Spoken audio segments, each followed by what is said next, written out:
Awesome. All right. So welcome to another episode of Trends You Can't Ignore. My guest today is certainly somebody that's been on the forefront of a trend. I guess we could call it a trend. I'm not sure what we call content anymore these days. His name is Joe Pulizzi. He's the author, podcaster, marketing speaker, entrepreneur, investor, and philanthropist. I added those two. I don't think you had those in your bio, Joe, but I know those things about you. He's also the creator of Content Marketing World, a giant, we can talk about what he does with it now, but a giant trade show conference in the marketing space. One of the biggies that he now is outside looking in. Is that kind of now where you are? A little bit still involved, but not directly anymore. Sold that to a company, that takes that on now. And he's also the author of the completely updated and expanded second edition of Content Inc., which I'm going to drop a link in. If you guys don't have this book, you have to have this book. I'll drop a link in while Joe and I are talking so that you can pick it up. So, Joe, welcome to the show. John, it is always a pleasure. I don't think I could do all the multitasking you're doing. So, so kudos for that. Well, nobody said I was doing it well, but at least I'm getting no, I haven't kicked anybody off yet. That's always a good sign. So, I talked about your nonfiction books and your nonfiction work, but you also wrote a book of fiction, The Will to Die. I'm just curious, as another author, I'm curious, was that harder than writing like how-to stuff? Oh, 50 times more difficult. Probably the most challenging thing I've ever done from a career standpoint, and just the quick story on it. So I'd written 6 marketing books before that. You and I know the drill on how to do that. But I wanted to actually create something that my wife would actually read, because she only read the acknowledgments page on all my other books. And I'm like, okay, so, I mean, as we could talk about if you want to, I sold Content Marketing Institute, Content Marketing World, left the company in 2017, took a sabbatical year.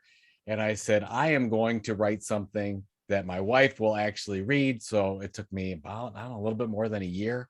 Wrote The Will to Die. It stars a marketing agency person who ends up taking over his father's funeral home and is a small town murder mystery, if you will.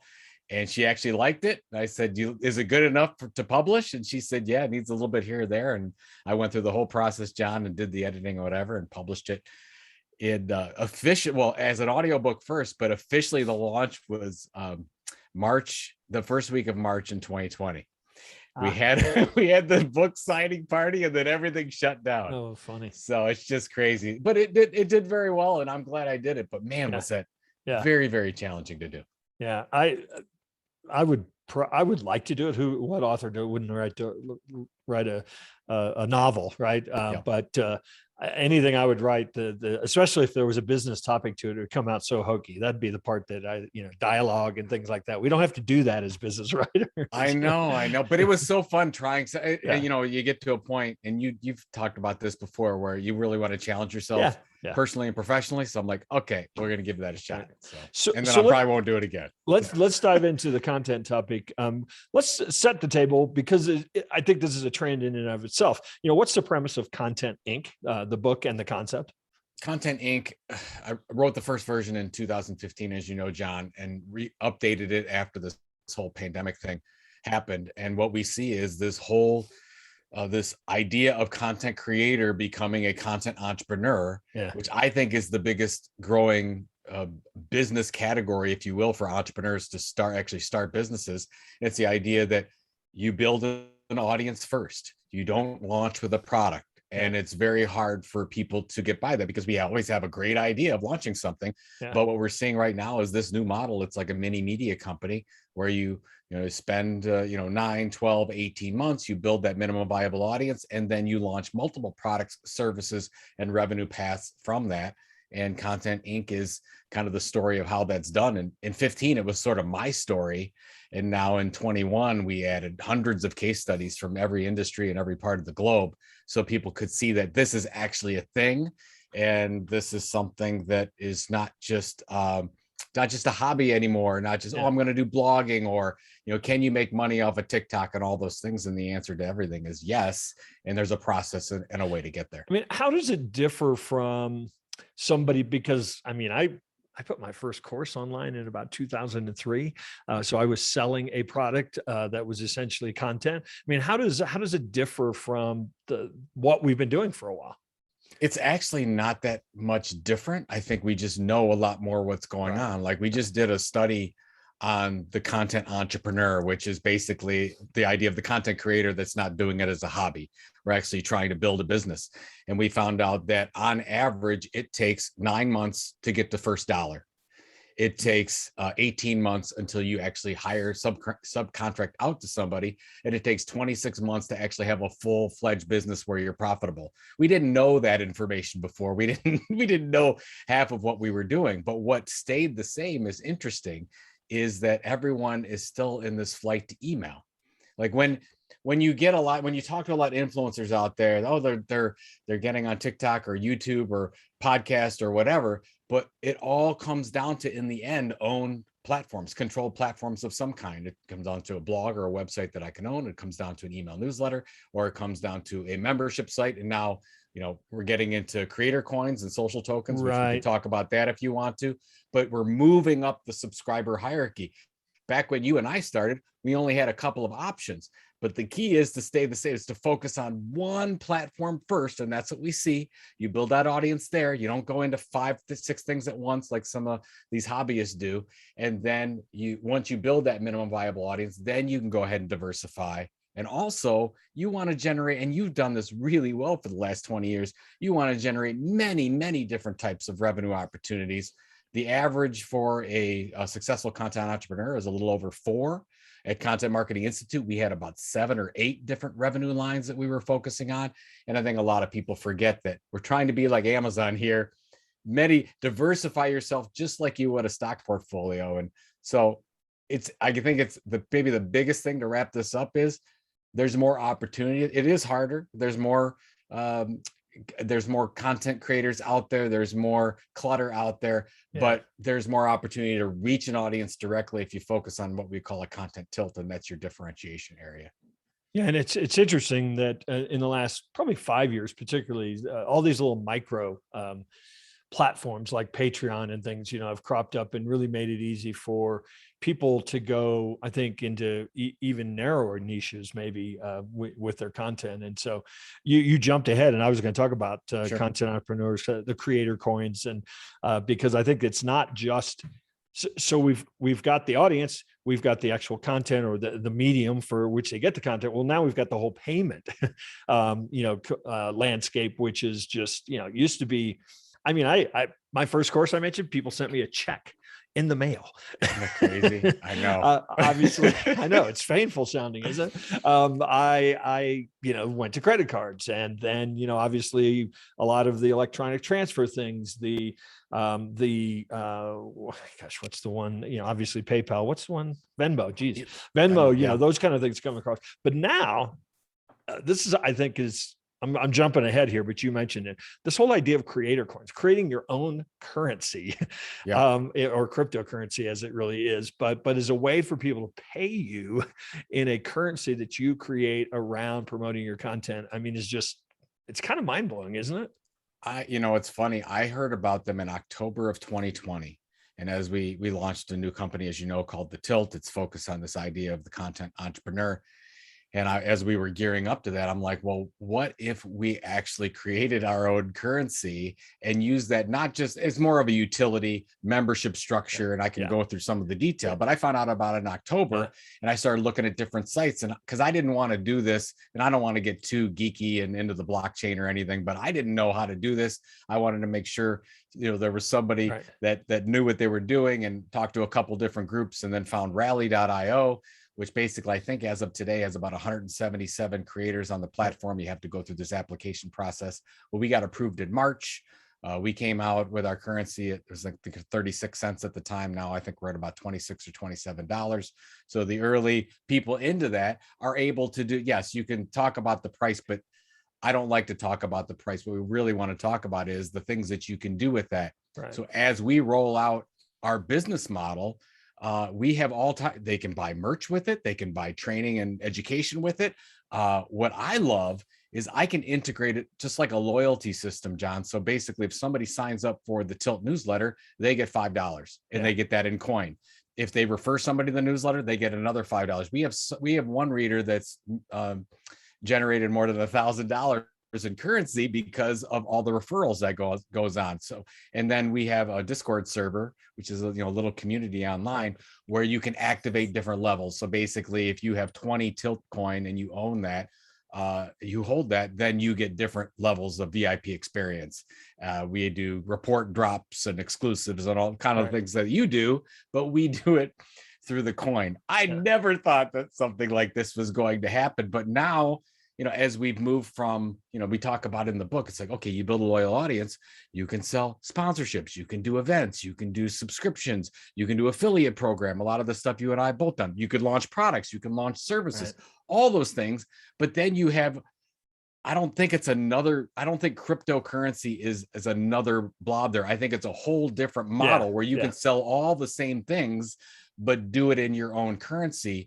And it's just something about that feeling. I've never seen people, I don't know, as loyal or as just feeling like a part of the community, because they feel like if we succeed at the Tilt, they'll succeed because they have a Tilt coin. So it's just crazy. Well, and I've heard like people, the term that people are landing on is creator coins, but I'm actually hearing people call them community coins. Yes. And I think that's more applicable really, because that's in a lot of ways what you're doing is you're creating a loyalty tool, with this currency. So it is, still people are thinking, oh, Bitcoin is worth X US dollars. And so it's just another form of currency. But I think we're really learning that it is so much more layered than that, isn't it? Well, look I've been learning more in the past 6 months than I probably have in the previous 6 years. And we can get really into, the thing I'm interested in, and I don't know how to do it yet, is what's called DAOs, decentralized autonomous organizations. That's where basically there's a whole organization that's owned by the community. I think of it like the Green Bay Packers, right? It's not owned. Yeah, everybody has their own ownership slices, and some own more than others, but you can own the organization in and of itself as a community member. I think that's kind of what we're going to see, and that's what you can do with crypto that you couldn't do with a check before. You could actually do these things. So I think that I think a community coin, a social token, a creator coin is almost the simplest expression of what we're doing, because there's, you can still buy with a credit card. It's really easy to do. But then we're getting to the point where you have 3 people that are writing a post on a DAO, a community online, and how that article performs, they get paid by what they put into that article from a creation standpoint. And then you actually tie your crypto wallet to it. It's kind of nuts. I don't want to get too far down there, but it's just crazy. I think there's so much opportunity for content entrepreneurs today, and we're just at the start of something pretty amazing. Yeah. So we've already gone too far down the rabbit hole, so I better pull us back up here on this. Sorry, everyone. No. I piled on, so it's my fault as well. But so let's talk about the medium, the format of content. What do you see are some of the hottest trends in what people are producing, how they're producing it, how people are consuming it? What's interesting is, as we went out and looked at all these case studies of content entrepreneurs, I was trying to think, okay, what's the next thing, right? Is it TikTok? Is it, how big is podcasting going to be? Is it on, creating a community on Discord? And the answer is yes to all of them. And even we are seeing blogs today still be successful. We're seeing, webinar programs still be successful. Where I think the difficulty comes in, John, is people aren't choosing. When I just did like, I guess you would call it a content audit for a creator yesterday, and they were saying, I've been at this for a couple of years, Joe, and I'm still having some problems. And I would go and I said, okay, well, show me the assets that you have. Show me the communities that you're trying to build. And they sent me the YouTube link, and sent me the podcast, and sent me the blog, and sent me the e-newsletter, all where there hadn't been a significant audience built out yet. And I'm like, I can tell you the problem right now. You can't be great at 4 things at one time. You can't be. Like I remember when you and I started, we were like really focused on being great at the blog, probably because we didn't have much of a choice. But now because we have all this choice, people are like, oh, we have to be everywhere our customers are at online or our audience is at online. And I said that in 2007, 2008, and I was wrong.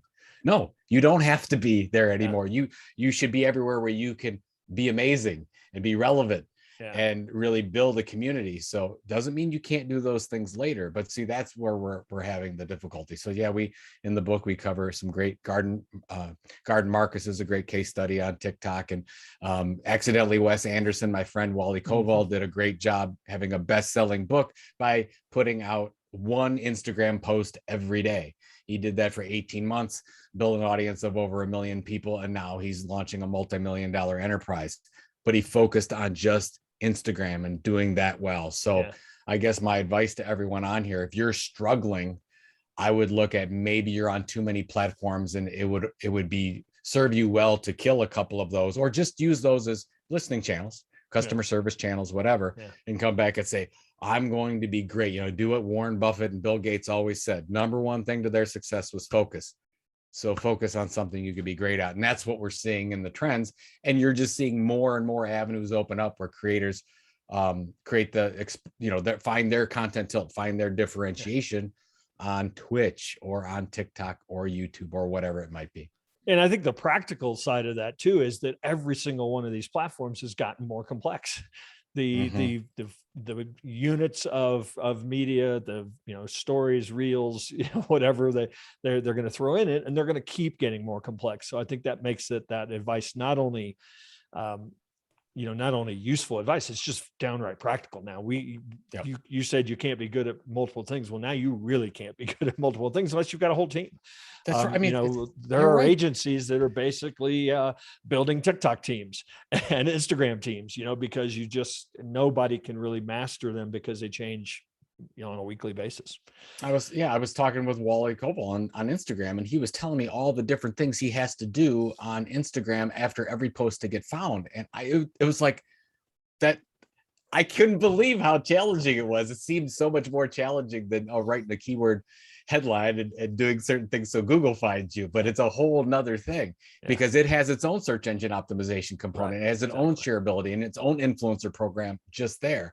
And so to your point, just be great at one, build that audience, and then you can build out your team. You can hire contractors. You can do all sorts of things where you don't know, the ins and outs, but you already have a core audience built. So I've talked about this on this show before because it's really been a topic that a lot of marketers are really wringing their hands over, especially content folks. And that's the whole idea of AI and what that's doing to both the content writer as well as the content quality. I'm curious what's your take on AI? How do you tell people they should be embracing what I think is a really powerful, potent approach? My recommendation is to start listing the things you do from a content creation standpoint. And there are probably 5% of what we do can be automated. It's out there available. I mean, I always defer to Paul Reitzer, who runs the Marketing AI Institute. He always, he'll blow you away with all the knowledge that he has. Even Tesla right now with their self-driving cars, I think is a 2 of a level 5 from an automation standpoint. We're not very far, but we're going to get there pretty quickly. So what I would start to do, and this, you can look this stuff up and it's available on Paul's site at Marketing AI, start to look at some of those things that you're doing. You have human involvement that probably won't need it in the very near future. And then we can start to prepare for that. What I like to put in is, I think is just a bonus, is things that you might not be good at. Things like proofreading, any of the grammar stuff that's out there, that can all be automated right now. I still like to use a human being, but I'm going to hold on to some of that stuff because I think a human being needs involvement. But a lot of our research can all be automated. A lot of listening tools can all be automated. So that's coming down the pipe pretty quickly, especially for content creation. But I think that's where we need to, as business people, focus on the strategy. We'll always need a human being to focus on the strategy, but some of those little things can be outsourced. And then you have to figure out, okay, do I need to subcontract a human being to do this? Or is there a tool or a plugin or something that can do it autonomously? That's the decision that we need to make. And maybe you can do that now to say, hey, do I actually need to hire somebody for this? Maybe I don't. Yeah, I tell you, the 3 or 4 use cases that I've been using a lot is transcription. Of Yep. course, it's gotten so much better at that. There's a tool that I chucked an entire book that I wrote into, and it spit out 455 pretty decent tweets, Oh, wow. that that it went through and Yeah. extracted just from the 70,000 words. When I was writing my last book, of course, people that use the Google Docs pretty frequently know that they now have auto suggest. Yep. That's pretty robust. And I found myself a time or two going, oh, wait, that's better what I was going to write. So, I mean, Mhm. I think that it certainly is coming in, like you said, Well, people. to your point about transcription, that's Yeah, something that I just started to use where yeah, I'll record a call and then I'll take that and automate the transcription. And then you have a blog post, you have right. articles, you have all kinds of things that you could use from, as long as you get Yeah, permission, of course, yeah. to use those types of things. And you don't have to actually, write it yourself. Well, and we've had those for a long time, but now they're in real time and they've just gotten better. I mean, it used to be the first version you'd cringe a few times, That's but right. at the name Jantsch, for example, would not get transcribed very well. But now they've just gotten to where I scan them and I'm like, that's pretty darn good, and Mhm. it's in real time. There's a extension that I use on Chrome that when I'm in a call like this, it's actually transcribing right now in real time, our conversation here, and so you spend now 2.5 minutes editing that, and you've got yourself a finished document of 3, 4, or 5,000 words. So it's And pretty awesome. we're just getting started. Yeah, You're right. we are. So you have referenced a time or two the research in Sure. unconventionals, I think is what you call Yep. the Yeah, it's a content entrepreneur benchmark study. Yep. yeah. So tell people how they can get that, Joe. You And can then go to thetilt.com /research, and it's completely open and you can click on it and you don't have to sign up for anything, which is the way we like to do this. And what I found, and I mean, you may have heard the term creator economy. That seems to be, sure. the buzz that's out there. And when I look at creator economy, I'm like, well, but content entrepreneurs, these people trying to build businesses, are the core to making this creator economy work. And there's not a lot of research, John, about Yeah, this. yeah, And yeah. what we really found, and like, I think what a lot of people think when they think of creator economy, they think of Gen Z on TikTok or Twitch Right. and social media influencers. And what we found is that's not true. Most of the content entrepreneurs are actually in the Gen X category right now, from what we found out. And they're generating multiple revenue sources. They focus first to all the things that we're talking about. They focus first on one platform and then they build out and diversify after that. A lot of them most of them aren't starting with any products at all. They're actually Yeah. figuring out who their audience is at. So a lot of very interesting, tough decisions that we cringe at, but this is kind of the way to go to market. And I think it's the smarter way to go to market, that without a product first today. I wouldn't, that's why we're launching the Tilt. We haven't launched any products yet. We've been going for 5 months now, because I think that once you get to a point where you build a community, your audience will tell you what they want to buy. And we're getting at that point where we're learning enough about our audience to see what they're going to actually support us doing in the future. So these are kind of some of the things we're seeing. And the surprising things was the importance of email newsletters and Yeah, blogging and yeah, findability for search engines. yeah. Like, a lot of people are still thinking, oh, well, I need these influencer relationships or whatever. But a lot of it comes back to some of the things we've been doing for 10 years. The number one thing that content entrepreneurs are doing to build new audiences, search engine optimization, Yeah, and actually getting found. By the way, that doesn't just mean Google. That means yeah, YouTube. That means Pinterest, if you're on that platform, getting yeah. found. And that's what we're talking about. So these are the things that we've been doing for 20 years, but a lot of people forgot. Yeah, there's a real resurgence, I think, because there was so much free content, which turned into kind of a lot of garbage content. Not all of it, but obviously a lot of it is out there. And it seems like a real resurgence in paid newsletters. There's a lot of folks, a lot of platforms actually that are cropping up to enable that. But it seems Yep. like we've gotten this point where people are like, look, if I'm going to subscribe to something or 5 somethings, it better be worth it. And so I'm going to make sure it's worth it by paying $5 or whatever it is for it. So I think that that's a real opportunity as well, is that there is a market out there. Yes, there's a lot of free stuff, but there's Sure. definitely a market out there for paid if it's valuable and it's worth paying for. I think that absolutely it's always been, I come from the media industry. So, we always had a paid subscription component, whether that went to, a couple thousand people or 100,000 people. But I think the thing you have to remember is you have to build the audience first. And what a lot of people are doing on, let's say, a Substack or a Twitter review and the newsletter platforms is they're launching and they haven't built that audience yet. And you're only going to see a small percentage of those people convert to a paid product, which is totally normal, just like the New York Times, just like any media property. So build that audience first. You have to give a lot of that away for 99% of that stuff away for free. And then you can create that, hey, this is, the super fan. Then your number one fans that will actually pay you something ongoing, and they might pay you a lot more. Actually, I mean, we know you look at some people on Substack right now that have built the audience first, and then they're charging. A lot of them are charging a couple $100 a year or more for a subscription, which I think is great. But I know some that are really struggling. They're like, "Oh, this isn't working," and I've got my paid, and I'm like, I look at what they did, and they launched the paid with the free immediately, and they didn't build the audience yet. I'm like, that's not the way you do it. Yeah, the paid almost has to be people begging you to charge them. Yeah. I mean, and they absolutely will. I mean, focus on the super fans, but you have to build enough fans and then figure out, just almost if you think about it like a funnel. And then at the bottom, you've got these, like we've got a fairly good sized audience on LinkedIn and Twitter and our email newsletter, but we have 500 amazing super fans on our Discord channel that own Tiltcoin, that do all the things. So that's kind of where we see it, where you have these larger audiences and you get down to who are the 1,000, as Kevin Kelly always said, that will pay you anything to have access. So if you've got questions for Joe, start lining up, and really just, if you want to raise your hand or just jump on video and ask. I put a link to Joe's latest book, Content Inc., in the chat, as well as a link to the Tilt.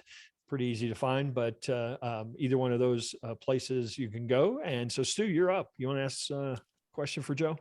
Hey, Joe, thanks for being on today. It's really enlightening to hear everything that you're doing, and I'm excited to read your book. I would love for you to expand upon the MBA concept. This is something that I have not figured out for years. I have a blog, I have a podcast, I have all these other things, but building that audience always seems like it's been a challenge. We put out content on a regular basis, and most of it I think is pretty valuable. But do you have any thoughts on where to start in terms of building that audience? Yeah, I do. Thank you. It's a really good question. Minimum viable audience is something that Brian Clark from Copyblogger coined, I think in 2008 or something like that. And I love the idea of that, because when a lot of content creators get started, they don't know when to change the strategy to the next level. Like, when do I diversify, or when do I start charging things? And when I started at Content Marketing Institute, we made the decision that our minimum viable audience would be 10,000 opt-in email subscribers. Now, why would I pick 10,000? Because knowing enough, and this is where you do your research for your particular industry, we knew that 10,000 was the number that most advertisers would sponsor an email newsletter. So I knew that at that MBA level, I could start to charge and actually do something there. And so the other thing that it does do is it gets everyone focused on, that's the number. Like, I don't want anybody focused on any other KPIs behind. We want engaged opt-in email subscribers. Yours might be different. Yours might be a podcast subscriber, a YouTube subscriber, or whatever the case is. But I knew for our industry what we needed to get to. So my recommendation would be, and I guess, it sounds like you've already got a lot of things you're juggling and the things you're doing. So maybe you focus on, okay, what's the thing that's really working for you? Is it the podcast? Is it the YouTube? Is it your email newsletter, whatever? And say, look, we're going to double down on that. And you might need, as you do your own personal content audit, you might say, well, where are we going to get the resources from? Because we don't all have unlimited budget and unlimited resources and time. So you might say, we're going to take a little bit off of here and we're going to put it over here. And I remember, and I didn't agree with this decision, but when we sold Content Marketing Institute, we had a print magazine that I loved, and I would have kept going. But the decision from corporate, they made a decision that they wanted to take the resources from the print magazine and put it toward the blog and the digital content. That was their decision to do that. So they felt that they had to do that to make the focus. So you have to do that in your own way and say, okay, where are you going to get that time and energy? But I would probably say, if you feel that struggle, I'd pick one. I'd pick, like, if somebody were to call you a podcaster, a YouTuber, a Twitch streamer, a TikTok, whatever, what would that be? And you probably already have the answer, but whatever that is, I would focus on that and double down there, and then say, okay, how do we become the leading expert in whatever your content differentiation is, which we call a content tilt, to that particular audience, and take that seriously. I believe that any content entrepreneur worth its salt will say that we want to be the leading informational expert in something. So what is that? And you might say, well, I can't be the leading informational expert because we're competing with too many people for that particular niche. Well, if that's the case, then I would go down. I would get even more niche and say, well, like, for example, like we were just talking about AI. So maybe it's not AI. Paul Reitzer said, well, nobody's doing marketing AI. So he went down with marketing AI and quickly became the leader in marketing AI because nobody was focused on it from a marketing standpoint. So I would go down and a little bit more with yours, or focus on a particular audience or a new platform that nobody's focused on, whatever the case. I hope some of that was valuable for you, Stu. Awesome. Thanks, Stu. Anybody else who else would like to ask our guest while he's here, while he's with us? We don't get these opportunities in this intimate setting to be with Joe. So this is awesome. Is that Bobby's got his hand up? Yeah, go for it, Bobby. Bobby's a fan. He said, yeah. Oh boy. I don't even know if I'm going to see if I can get the video going here. Oh, probably not. Oh, here we are. Let's see. Is that going to work? Oh yeah. There you go. What a view. Oh my gosh. Yeah, I wish it looked like that right now. Where I live right now, Reno Sparks, Tahoe area, has the worst air quality in the country right now. Oh man. Yeah, it's all burning up, the fires in Northern California. That's terrible. So first of all, I just want to say, and I think I've said this every time now, I'm so glad to get a chance to say hi and to meet you virtually. Been a big fan since I can't even remember when. You're welcome. Do you think those print magazines are worth anything now? Because I have all the ones that I got before they stopped. I think they're worth, like, yeah, I guess you can make like on eBay. Do you think I could get you could make it, you could make an NFT out of them. Okay, so a couple things on print. Really, I'm glad you brought this up. First of all, let's just look at the collectibles industry is on fire. So some of this we can think about from a content creation standpoint, because of the fact that a lot of people are moving out of fiat dollars because of inflation and other things. So you're seeing this happen in general collectibles. Like my good buddy of mine owns one of the Action Comics one where Superman comes out, and he bought it for a couple of years ago at $25,000, and I think the one just sold for $3 million. That happened in a really quick time. That's because of inflation and people are moving to other things. That's another reason why you're seeing NFTs take off. Beyond the point, let's talk about print. I think there's a huge opportunity in delivering a print magazine right now, and a lot of people think I'm crazy for it, Bobby, but I believe it because we're all getting the mail right now, most of us 5 or 6 days a week, and most of it's just horrible. Most of it's spam, direct mail. We don't want anything.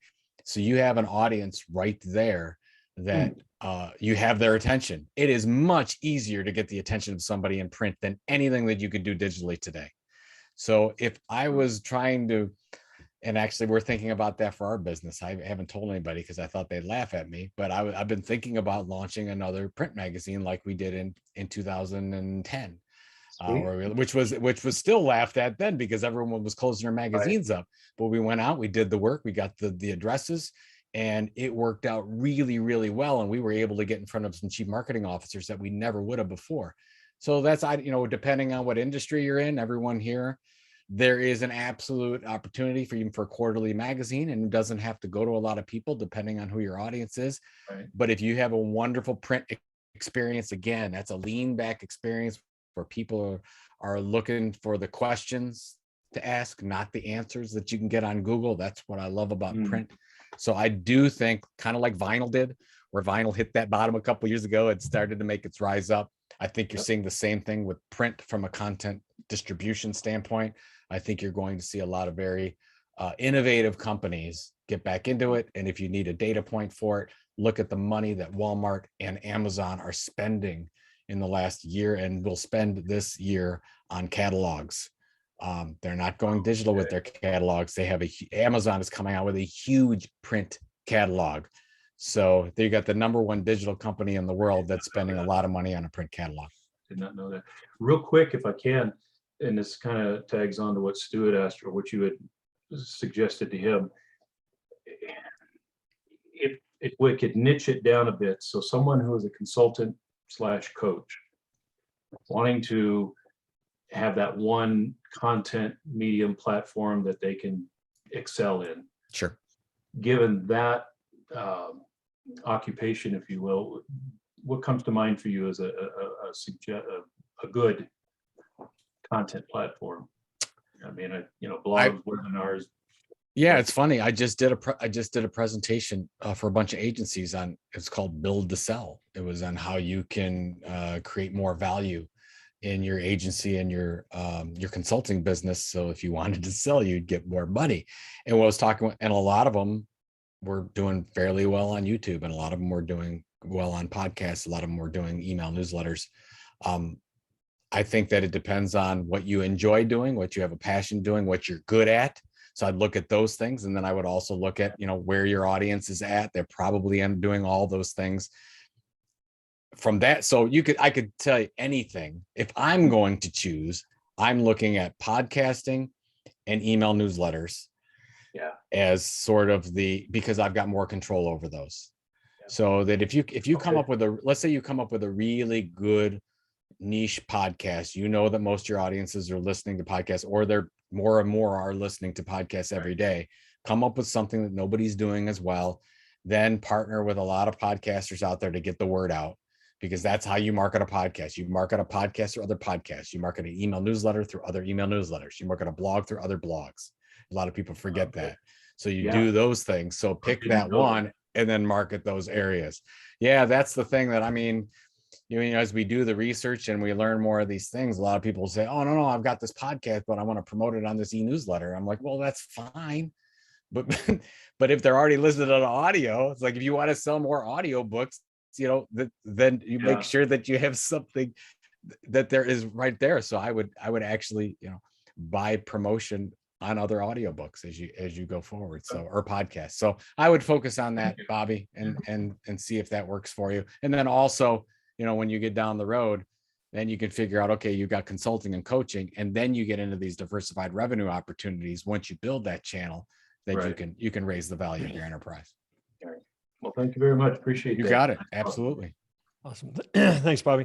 So, I can attest to that podcast story on other podcasts. I just recently joined this month. The HubSpot network has now Duct Tape Marketing Podcast is on the HubSpot network. Hey, congratulations. I didn't you. know that. Yeah. Nice. And we are cross promoting each other's shows. And I've already seen the huge bounce I bet in doing that, because obviously people who listen to podcasts want to know what other podcasts are out there. So that's right. No question.